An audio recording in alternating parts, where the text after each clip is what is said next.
This short rib lasagna is unbelievable. It takes a little bit of work, but it's so worth it. Let me show you how to make this dish. Start by browning off about 4 pounds of short ribs in a ripping hot pot. Make sure to get all the sides browned up. Once they're all browned, remove them from the pot and set aside. Lower the heat to medium and add in 2 grated carrots and 1 diced yellow onion with a little salt and saute for a few minutes. Then add in 4 minced garlic cloves and cook for 30 seconds. Make a well, add in a couple tablespoons of tomato paste and cook out the rawness for a minute, then stir it all together. Pour in half a bottle of red wine and reduce for a few minutes. Then pour in a 28-ounce can of San Marzanos and a whole jar of Italian Passata. Half fill the can and the bottle with water and pour them in. Salt and pepper to taste, then break up the tomatoes a little and stir it all together. Put all of the short ribs back in the sauce, then drop in a herb bundle with fresh thyme, basil, and bay leaves. Top it off with some beef stock until the liquid is about ½ an inch above the short ribs. Put a lid on the pot and put it in a 300-degree oven for 3 hours. Remove from the oven and then get it on the stove so that it continues to simmer. Take out the herb bundle and remove all the bones. They should come right out clean.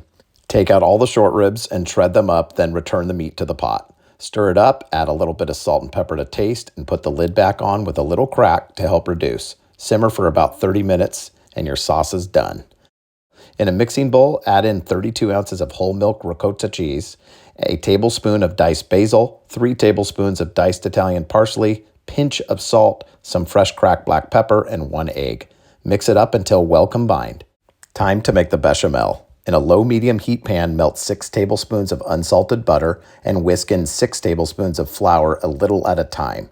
Once it's well combined and the flour is golden brown, whisk in milk a little bit at a time until you reach a creamy consistency.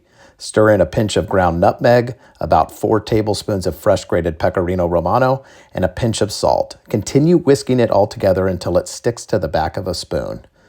Grate 16 ounces of whole milk block mozzarella. Grease a deep 9x13 pan with a little extra virgin olive oil. Ladle in some short rib ragu, line the bottom with lasagna sheets, ladle on some more ragu, drizzle with a little bechamel, don't go too crazy, then scoop on the ricotta cheese mixture and using a melon scooper or a piping bag.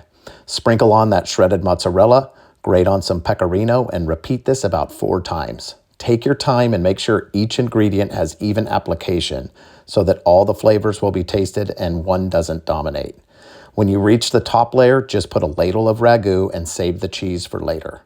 Cover with foil and put in a 350-degree oven for 40 minutes.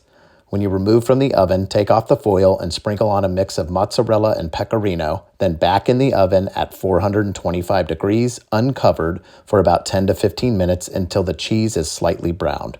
Your mouth will be watering looking at this masterpiece you just created, and as much as you want to dig right in, be patient and let it rest for about 15 minutes so your pieces don't fall apart.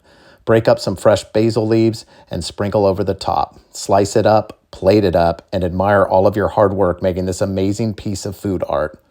This is one of those dishes that is a labor of love, but it's so worth it in the end. Bobby says it's the best lasagna she's ever had, and thank you for stopping by Moby's Kitchen.